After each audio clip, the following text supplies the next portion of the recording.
내 이름은 오미숙. 올해 나이 68.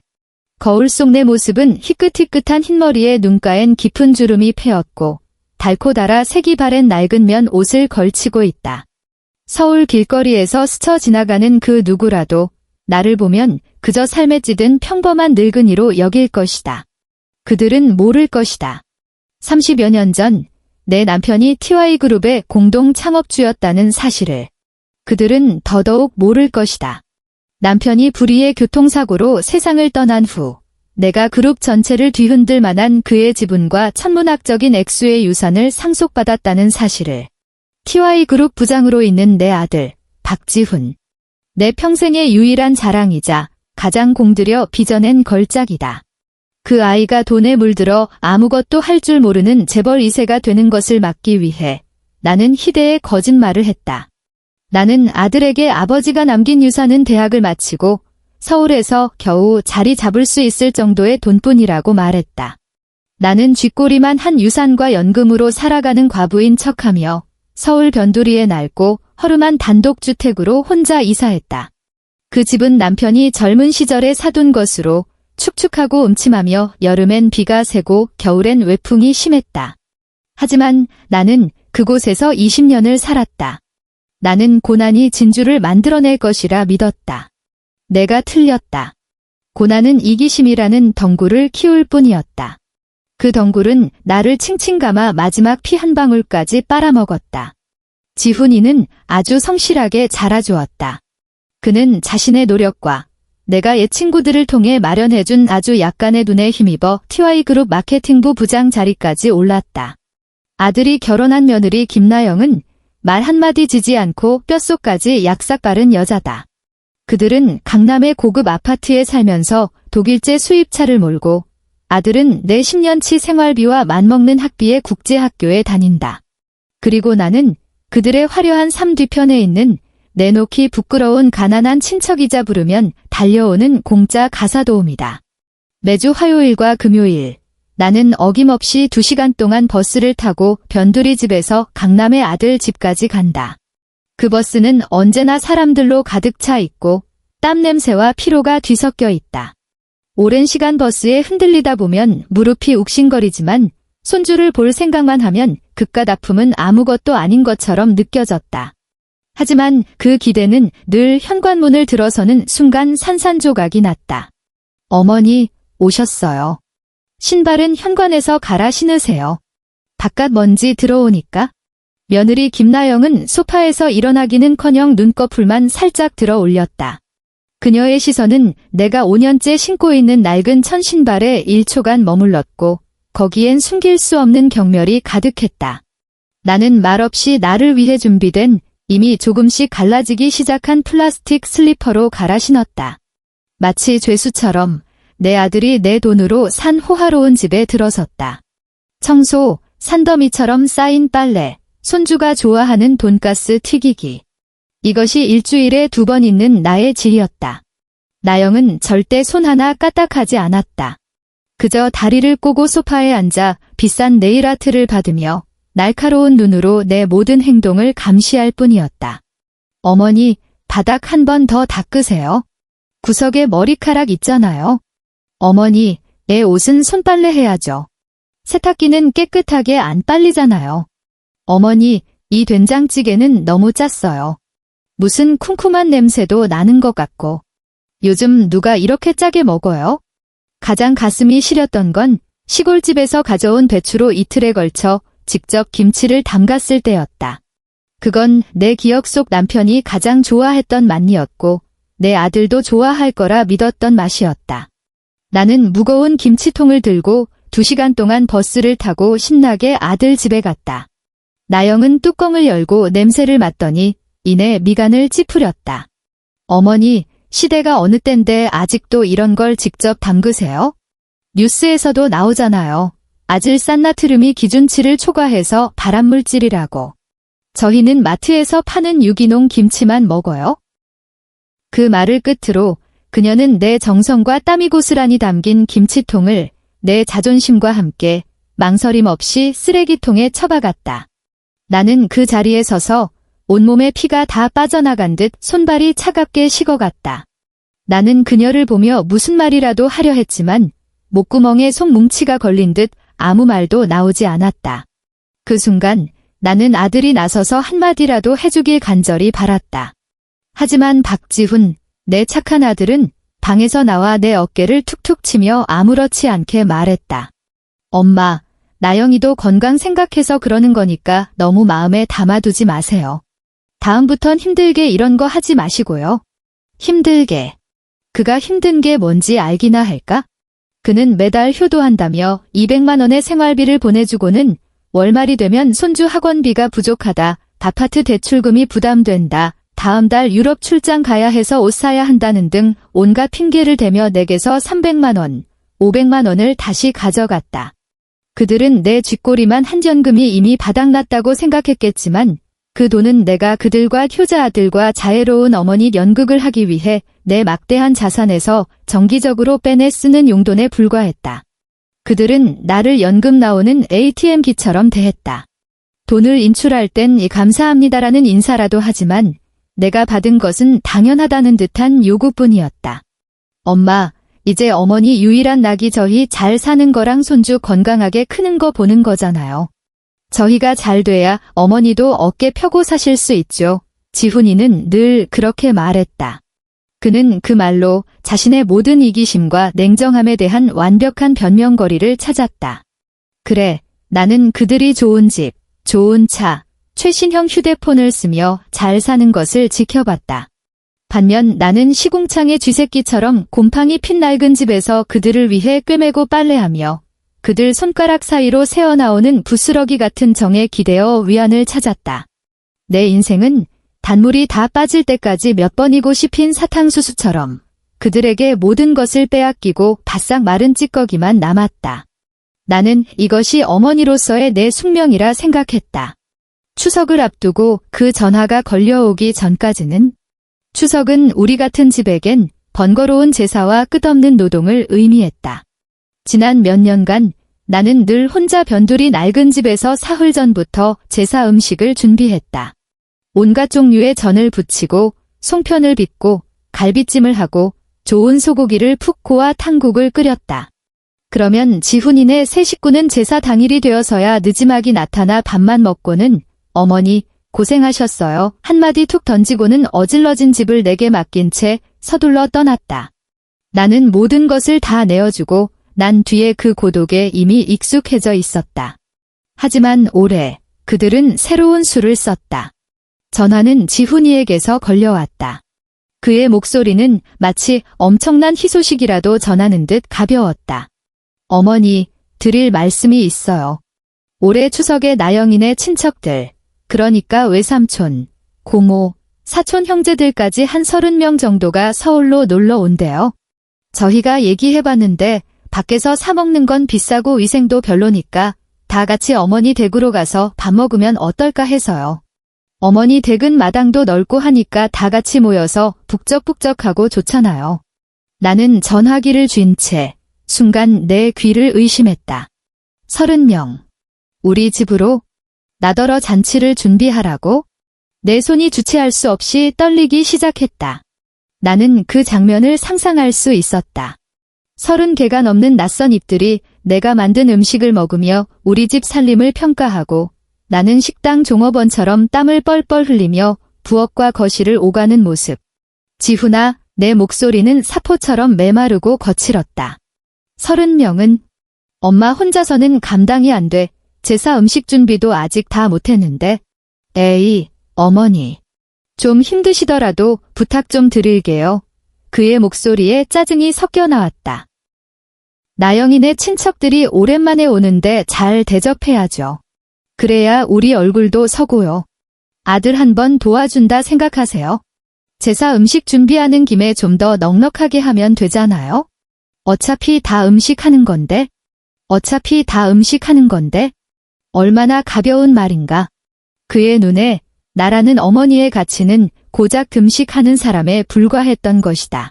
나는 심호흡하며 들끓는 속을 억누르고 최대한 평온한 목소리를 내기 위해 안간힘을 썼다. 그래, 알았다. 전화를 끊고 나는 차가운 마룻바닥에 주저앉았다. 창문으로 스며든 바람에 뼛속까지 시렸다. 나는 스스로에게 되뇌었다. 그는 내 아들이다. 내 유일한 아들. 내가 이해해야 한다. 어쩌면 그저 거기까지는 생각이 미치지 못했을 수도 있다. 나는 마지막 희망을 품고 직접 그의 집에 가서 그와 나영에게 이야기해보기로 결심했다. 적어도 가사도우미라도 한 명 부르자고. 나는 밭에서 갖단 호박을 작은 봉지에 담아 그 익숙한 버스에 다시 몸을 실었다. 아들네 아파트 앞에 도착해서 나는 초인종을 누르지 않고 예전에 그가 알려준 비밀번호를 눌렀다. 그에게 깜짝 선물을 주고 싶었다. 어쩌면 내가 없을 때 그들이 어떻게 사는지 보고 싶었을지도 모른다. 문이 소리 없이 열렸다. 거실에는 아무도 없었지만 안방문이 살짝 열려 있었고 그 안에서 지훈과 나영의 대화 소리가 들려왔다. 내가 아들을 부르려는 순간 나영의 날카로운 목소리가 나를 그 자리에 못 박았다. 어머니가 진짜 허락한 거 맞아요? 30명분 식사를 준비하라는데 당신한테 불평 안 하던가요? 몇 마디 하시긴 했는데 결국엔 알았다고 하셨어. 별 수 있겠어? 피곤함과 당연함이 섞인 내 아들의 목소리였다. 그럼 됐어요. 그냥 좀 고생하시라고 해요. 어차피 한가하시잖아요. 그러다 언젠가 힘들어서 쓰러지시거나 아프기라도 하면 그 변두리 낡은 집도 자연스럽게 팔 수 있는 거고. 내가 알아봤는데 그 땅이 좀 외지긴 해도 개발만 되면 최소 수십억은 받을 수 있대요. 그때 되면 우리도 강남 한복판에 있는 펜트하우스로 이사 갈 수 있을 거고 이런 답답한 데서 안 살아도 되고요. 심장이 보이지 않는 손에 꽉 쥐어짜이는 듯 숨을 쉴 수 없을 만큼 아팠다. 나는 벽을 짚고서야 겨우 몸을 가눌 수 있었다. 나는 기다렸다. 내 아들이, 내가 모든 것을 바쳐 키운 내 아들이 그녀의 말에 반박하기를. 단 한마디라도. 침묵이 흘렀다. 한 세기처럼 긴 침묵이었다. 그리고 나는 내 아들의 목소리를 들었다. 그 목소리는 크지 않았지만 독을 바른 비수처럼 내 마지막 갑옷을 정확하게 꿰뚫었다. 조금만 더 기다려봐. 너무 몰아붙이지 마. 어차피 어머니 거, 전부 다 우리 거 될 텐데. 쿵, 내 머릿속 모든 신경이 끊어졌다. 어차피 전부 다 우리 거 될 텐데. 그런 거였구나. 그들 눈에 나는 어머니가 아니었다. 나는 움직이는 유산이었고 그들의 미래 재산을 잠시 보관하는 창고직이었다. 수십 년간의 고생, 나 혼자만의 착각이었던 너를 위한 길, 내가 일부러 만든 가난은 결국 내 집을 탐내고 내가 빨리 쓰러지기만을 바라는 괴물을 키워냈을 뿐이었다. 나는 들어가지 않았다. 나는 유령처럼 내가 온 적도 없다는 듯이 소리 없이 그 문을 빠져나왔다. 돌아오는 버스 안에서 나는 울지 않았다. 눈물 한 방울 흘리지 않았다. 나는 그저 창밖으로 빠르게 스쳐 지나가는 거리 풍경과 유리창에 비친 늙고 초라하며 우스꽝스러운 내 얼굴을 바라볼 뿐이었다. 수십 년의 자기 희생은 길고 우스꽝스러운 모노드라마였다. 이제 그 연극의 막을 내릴 시간이었다. 나는 휴대폰을 꺼냈다. 화면에는 몇 시간 전 지훈이가 보낸 "엄마, 고생하세요" 라는 메시지가 남아있었다. 그 5글자가 지금 보니 거대한 조롱처럼 느껴졌다. 나는 소리 없이 웃었다. 어깨가 들썩일 정도로. 나는 지훈에게 전화를 걸었다. 여보세요, 엄마. 지훈아, 내 목소리는 나 자신도 놀랄 만큼 평온했다. 추석 모임 말인데 생각해봤는데 괜찮아. 전화기 너머로 그가 안도의 한숨을 내쉬는 소리가 들렸다. 정말요? 잘됐다, 엄마. 역시 우리 엄마가 최고예요. 괜찮아. 나는 한 글자 한 글자 힘주어 반복했다. 마음속 깊은 곳에서부터 전에 없던 힘이 솟아나는 것을 느꼈다. 대신 음식은 내가 다 해. 그가 반응하기도 전에 나는 전화를 끊고 그의 번호를 차단했다. 그리고 나는 택시를 잡아 지난 20년간 꿈속에서만 돌아갔던 주소를 말했다. 기사님, 강남에 있는 더 팰리스 9으로 가주세요. 차는 서울의 심장을 향해 부드럽게 나아갔다. 나는 창밖으로 점점 화려해지는 불빛을 보며 변두리의 초라한 풍경이 멀리 사라지는 것을 느꼈다. 나는 내 진짜 집으로 돌아왔다. 강남 최고급 주상복합 더 팰리스 구의 200억짜리 펜트하우스. 각 잡힌 제복을 입은 도어맨이 차 문을 열어주며 정중하게 허리 숙여 회장님 사모님 하고 불렀을 때 나는 알았다. 가난한 엄마 오미숙은 이제 죽었다는 것을.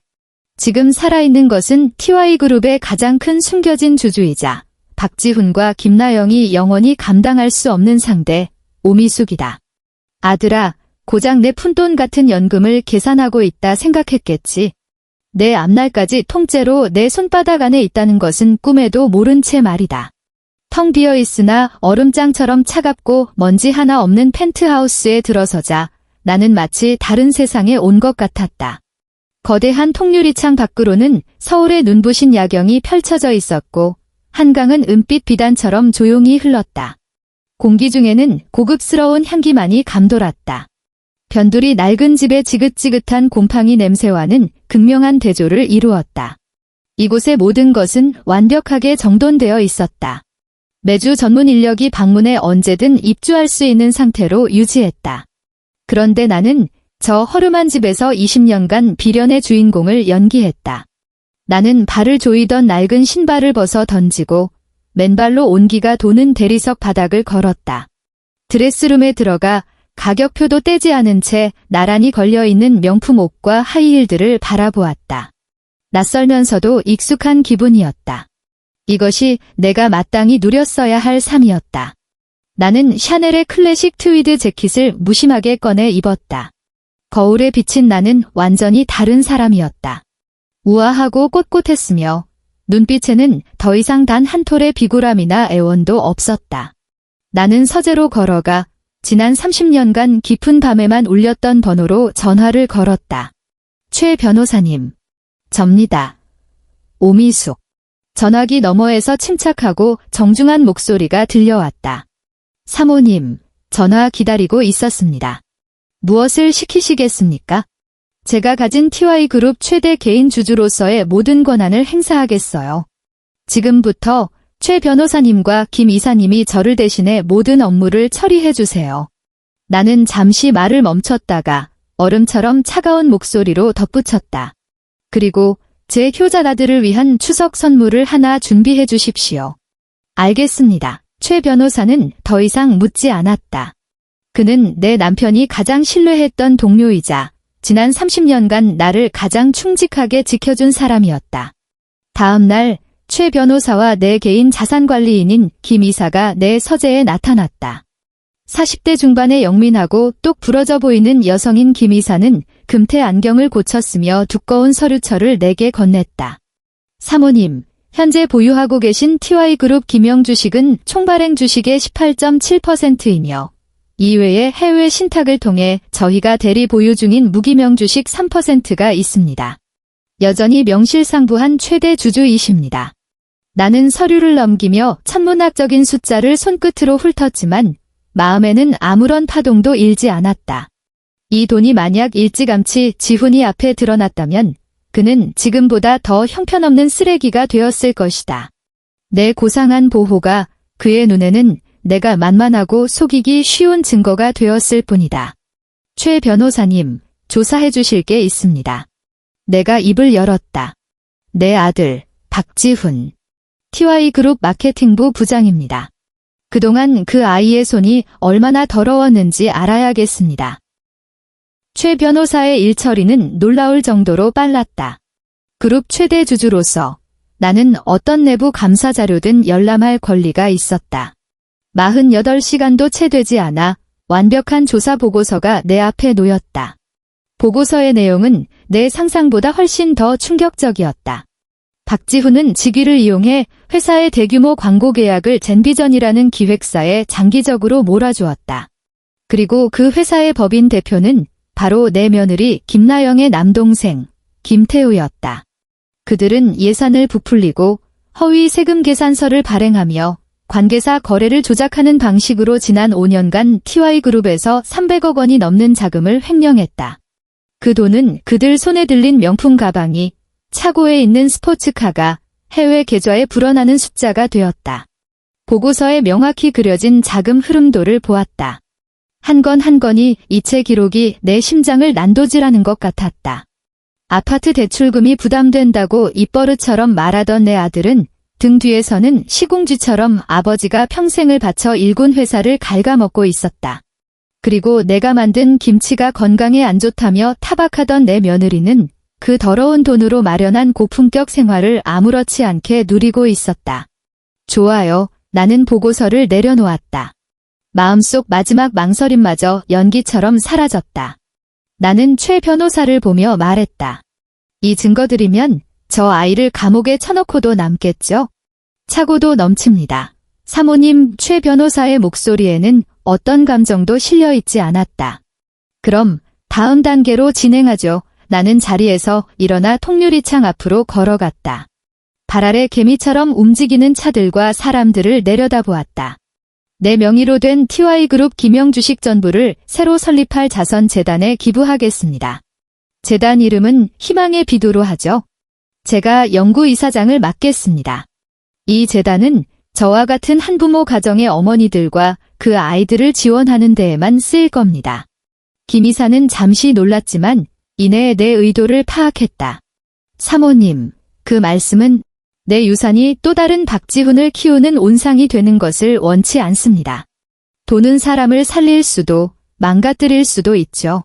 나는 이 돈이 진정으로 필요한 곳에 가길 바랍니다. 나는 몸을 돌려 그들을 바라보았다. 그리고 그 횡령 증거들은 아직 발표하지 마세요. 가장 적절한 때에 이 선물을 내 아들에게 직접 건네줄 겁니다. 추석 전날 변두리 낡은 집에 전화벨이 울렸다. 나는 일부러 그곳으로 돌아가 전화를 받았다. 지훈일 거라 짐작했다. 역시나 전화기 너머로 분노를 억누른 그의 목소리가 들려왔다. 엄마, 대체 무슨 생각이세요? 전화도 안 받고 문자도 안 보시고. 나영이네 식구들 내일 도착하는 거 아세요? 저희더러 어떡하라는 거예요? 나는 일부러 지치고 쇠약한 목소리를 냈다. 지훈, 엄마가 요 며칠 몸이 안 좋아서 계속 누워만 있었어. 30명분 음식은 엄마가 정말 마음은 있는데 몸이 따라주질 않네. 전화기 너머의 분노는 순식간에 경계와 계산으로 바뀌었다. 몸이 안 좋으세요? 심각하세요? 병원은 가보셨고요? 나는 그의 표정을 상상할 수 있었다. 내 건강을 걱정하는 것이 아니라 자신의 부동산에 문제가 생길까 봐 전전긍긍하는 얼굴. 오래된 병이야. 좀 누워있으면 괜찮아져. 나는 한숨을 쉬고는 이내 다정하고 따뜻한 말투로 화제를 돌렸다.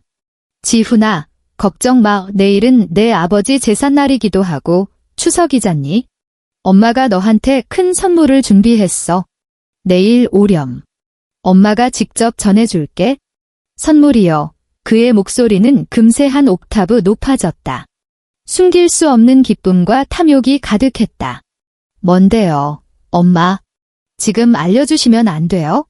그는 분명 내가 드디어 마음을 고쳐먹고 변두리 낡은 집의 등기 서류를 넘겨주려는 것이라 생각했을 것이다. 그가 꿈에 그리던 수십억이 드디어 손에 들어온다고. 내일이면 알게 될 거야. 나는 미소를 머금고 나지막이 말했다. 내가 절대로 상상도 못할 선물. 기억하렴. 최대한 멋지게 차려입고 오너라. 전화를 끊고 나는 전화기 저편에서 환호하고 있을 박지훈의 모습을 상상했다. 그는 아마 벌써 김나영과 함께 돈을 받으면 강남에서 가장 비싼 동네의 꿈에 그리던 펜트하우스를 어떻게 살지 의논하고 있을 것이다. 나는 낡은 집에 수십 년 된 낡은 식탁을 천천히 쓰다듬었다. 식탁 위에는 세월의 흔적이 가득했다. 잘 있거라, 내 비참했던 과거여. 잘 있거라, 내 어리석었던 자기감동이여. 내일은 심판의 날이다. 추석 당일 서울의 하늘은 금방이라도 비를 쏟아낼 듯 잔뜩 찌푸려 있었다. 박지훈은 이른 아침부터 일어나 거울 앞에서 머리를 꼼꼼하게 손질하고 가장 비싼 아르마니 정장을 꺼내 입었다. 김나영은 그의 등 뒤에서 넥타이를 매주며 흥분된 목소리로 당부했다. 여보, 오늘 등기 서류 받으면 무조건 어머니한테 바로 도장 찍으라고 해요. 밤새 무슨 마음이 변할지 몰라요. 돈 들어오면 바로 더 팰리스 구보러 가요. 우리. 알았어. 박지훈은 의기양양하게 손을 흔들었다. 우리 엄마 같은 구식노인네. 내가 말 한마디만 하면 바로 주시게 돼 있어. 당신은 집에서 처가 식구들이나 잘 챙기고 좋은 소식 기다려. 그가 막 집을 나서려던 순간 휴대폰이 울렸다. 그룹 비서실에서 온 전화였다. 박 부장님, 10분 후 그룹 긴급 임시 주주총회가 소집되었습니다. 모든 부장급 이상 임원은 반드시 참석하셔야 합니다. 장소는 본사 최고층 대회의실입니다. 박지훈은 잠시 멈칫했다. 긴급 주주총회. 그것도 추석 당일에. 그는 즉시 한 가지 가능성을 떠올렸다. 며칠 전부터 현 회장의 건강이 좋지 않아 그룹 고위층에 큰 인사 변동이 있을 거라는 소문이 돌았다. 설마 내가 부사장으로 승진하는 걸 발표하려는 건가? 이 큰 선물은 겹경사였구나. 엄청난 희열이 그를 덮쳤다. 그는 즉시 김나영에게 전화했다. 나영아, 계획 변경이야. 그룹에서 긴급회의가 열렸어.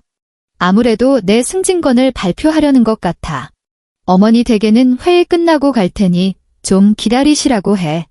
그는 거의 콧노래를 부르며 TY그룹 본사로 들어섰다. 마주치는 모든 직원이 그에게 허리 숙여 인사했고 그는 거의 오만한 태도로 고개를 까딱이며 화답했다. 그는 자신이 이미 인생의 정점에 서 있다고 느꼈다.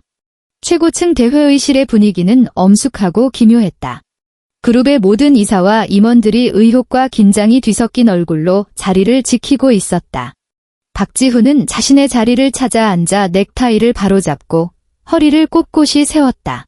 자신의 하이라이트 순간을 맞이할 준비를 마쳤다. 회의는 정시에 시작되었다. 사회자가 단상에 올라 마이크를 통해 말했다.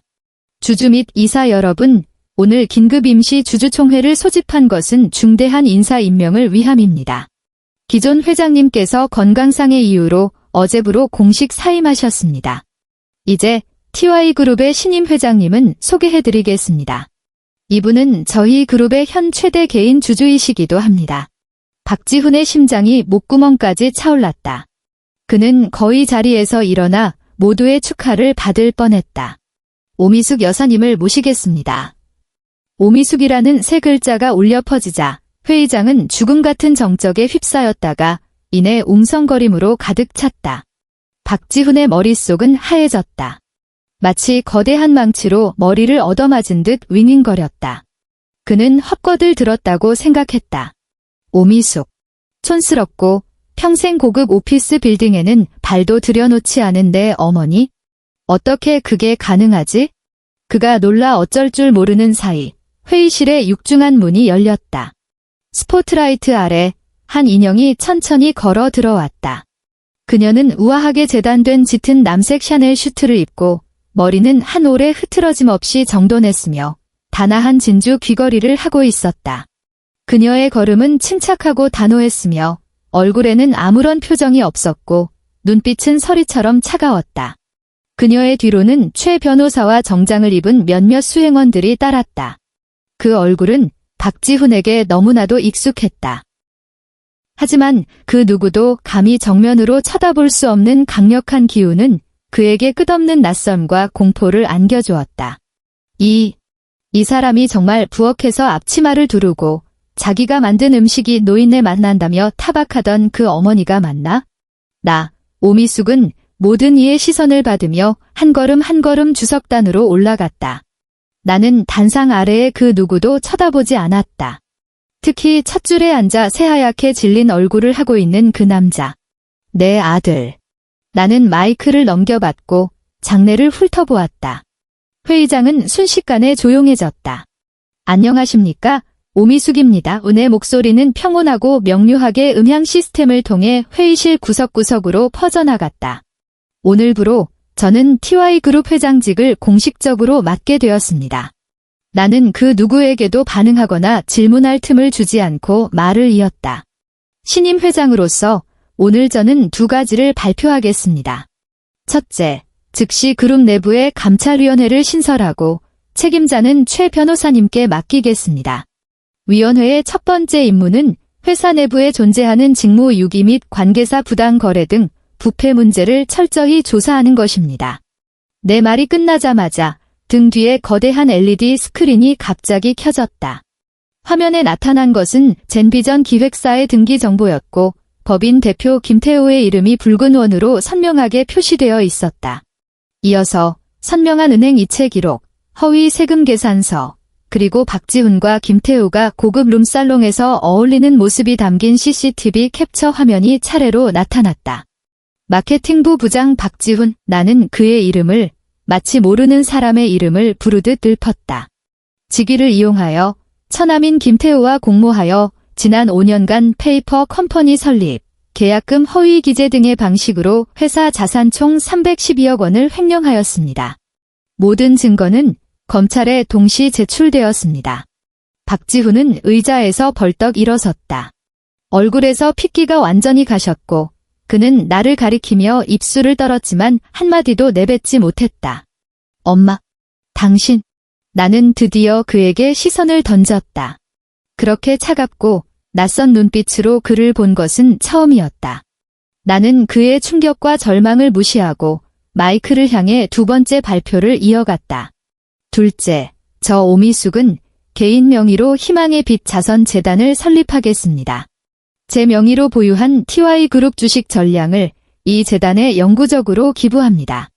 오늘부터 이 주식에서 발생하는 모든 수익은 전국의 어려운 한부모 가정과 고아들을 돕고 그들의 학업과 생활 개선을 위해 쓰일 것입니다. 이 소식은 첫 번째보다 더 큰 폭탄이 되어 회의장을 뒤흔들었다. 이것은 내가 매년 수백억에 달하는 배당금을 포기한다는 의미였고 또한 내 유일한 아들인 박지훈이 그가 평생 탐냈던 이 재산을 영원히 상속받을 수 없게 되었다는 의미였다. 아니야. 그럴 리 없어. 박지훈은 중얼거리다 다리에 힘이 풀려 의자에 주저앉았다. 그는 끝났다. 그의 모든 것이 끝났다. 그의 미래, 그의 부, 그의 강남 펜트하우스의 꿈은 이 순간 내 손에 의해 산산조각 났다. 문 앞에서 대기하고 있던 보안 요원 2명이 들어와 그의 양팔을 하나씩 붙잡았다. 그는 흐물흐물한 걸레처럼 자리에서 끌려나갔다. 그가 문가로 끌려나갈 때 그의 주머니에서 휴대폰이 날카롭게 울렸다. 보안 요원 중 한 명이 무표정하게 휴대폰을 꺼내 통화 버튼을 누르고 스피커폰으로 전화냈다. 전화기 너머로 김나영의 귀에 거슬리는 짜증 섞인 불평이 터져나왔다. 그 목소리는 회의장 절반이 들을 수 있을 만큼 컸다. 여보, 대체 어디예요? 회의 아직도 안 끝났어요. 어머님은 왜 아직도 안 오시는 건데? 우리 식구 30명이 넘게 집에서 밥 달라고 기다리고 있단 말이에요. 음식 다 식겠네? 박지훈의 몸이 격렬하게 떨렸다. 그는 고개를 들어 애원과 공포가 뒤섞인 눈으로 나를 절망적으로 바라보았다. 나는 그저 나와 상관없는 낯선 사람을 보듯 냉담하게 그를 쳐다볼 뿐이었다. 그리고 마이크를 향해 오늘 회의의 마지막 말을 뱉었다. 이상 회의를 마칩니다. 박지훈은 거액의 업무상 횡령 및 배임수재 혐의로 징역 15년을 선고받았다. 김나영 역시 공범으로 기소되었으나 증거 불충분으로 간신히 실형은 면했다. 하지만 그들 명의의 모든 재산, 강남의 아파트와 모든 은행 예금을 포함한 모든 것이 동결되어 TY그룹의 손실을 배상하는 데 사용되었다. 그녀와 그녀의 친정 식구들은 하루아침에 천국에서 지옥으로 떨어졌다. 나는 20년간의 굴욕과 서름이 담긴 변두리 낡은 집을 팔았다. 집을 판 돈은 한 푼도 남기지 않고 모두 내 손자 박준우의 이름으로 취소 불가능한 신탁펀드에 넣었다. 나는 재단과 계약을 맺어 이 돈은 그가 만 18세가 된 이후부터 대학을 졸업할 때까지 매월 정해진 금액만 생활비와 학비로 지급되도록 했다. 나는 돈이 또 다른 아이를 망가뜨리는 것을 원치 않았다. 그의 미래 인생은 그 스스로 걸어가야 할 몫이다. 반년 후 교도소로부터 면회 신청이 왔다. 박지훈이었다. 두꺼운 유리벽을 사이에 두고 나는 그를 보았다. 그는 잿빛 수의를 입고 머리는 짧게 깎여 있었다. 헬쑥해진 얼굴에는 과거의 의기양양함은 온데간데였고 초췌함과 후회만이 남아 있었다. 그는 나를 보자마자 눈물을 쏟아내며 수화기를 들었다. 목소리는 잔뜩 잠겨 있었다. 엄마, 제가 잘못했어요. 제가 정말 잘못했어요. 제발 저 좀 용서해주세요. 엄마, 저 좀 살려주세요. 나는 평온한 마음으로 그를 바라보았다. 마음속에 어떤 파문도 일지 않았다. 용서. 내 반평생의 피눈물로 얻은 교훈을 어찌 그 가벼운 용서 한마디로 덮을 수 있겠는가. 나도 수화기를 들었다. 내 목소리는 명료하고 단호했다. 박지훈, 나는 너를 낳았고, 키웠고, 공부시켰고, 장가까지 보냈다. 어머니로서 너를 양육할 책임은 이제 다했다. 내가 김나영과 함께 내 낡은 집을 계산하기 시작한 순간부터 우리 모자의 인연은 이미 끊어졌다. 아니에요. 아니에요. 엄마, 그는 울며 고개를 저었다. 남은 인생의 빚은 내 스스로가 진 것이니 내 스스로 갚아나가거라. 나는 수화기를 내려놓고 자리에서 일어났다. 더 이상 그를 쳐다보지 않고 몸을 돌려 떠났다. 등 뒤에서 그의 처절한 울음소리와 유리를 치는 소리가 들렸지만 나는 돌아보지 않았다. 단 한 번도. 과거의 모든 굴레를 끊어내자 나는 비로소 다시 태어난 기분이었다. 나는 서울의 그 차가운 비즈니스 제국에 남아 여회장 노릇을 하지 않았다. 그룹의 일상적인 운영은 최 변호사와 전문 경영인 팀에게 모두 맡기고 나는 모든 짐을 챙겨 제주도로 향했다. 나는 제주도 바다가 보이는 언덕의 넓은 땅을 사서 내 이름을 딴 미숙의 정원이라는 힐링센터를 열었다. 이곳은 40살 이상이 가정에서 지치고 길을 잃었다고 느끼는 여성들만 받았다. 우리는 함께 꽃을 심고 새로운 요리를 연구하고 햇살 아래서 책을 읽고 서로의 이야기를 나누었다. 나는 나와 비슷한 경험을 한 여성들이 그렇게나 많다는 것을 알게 되었다. 그들은 가정을 위해 모든 것을 바쳤지만 노년에는 짐짝 취급을 받고 있었다. 이곳에서 우리는 서로의 이야기에 귀 기울이고 서로를 치유했다. 나는 비싼 와인을 음미하는 법을 배웠고 탱고를 추는 법을 배웠고 스포츠카를 몰고 해안도로를 달리는 법을 배웠다. 나는 더 이상 아끼고 절약하지 않았다. 나를 행복하게 하는 모든 일에 돈을 썼다. 나는 유럽으로, 미주로 젊은 시절 가고 싶었지만 가지 못했던 모든 곳으로 떠났다. 이야기의 마지막 장면은 내 칠순 생일날이다. 나는 칠순 잔치 같은 것은 열지 않았다. 대신 미숙의 정원의 할머니들과 함께 지중해를 일주하는 호하 크루즈에 올랐다. 저녁 무렵 나는 홀로 갑판에 서서 금빛 샴페인 한 잔을 들었다. 바닷바람이 내 은발을 스치고 석양은 바다를 눈부신 황금빛으로 물들였다.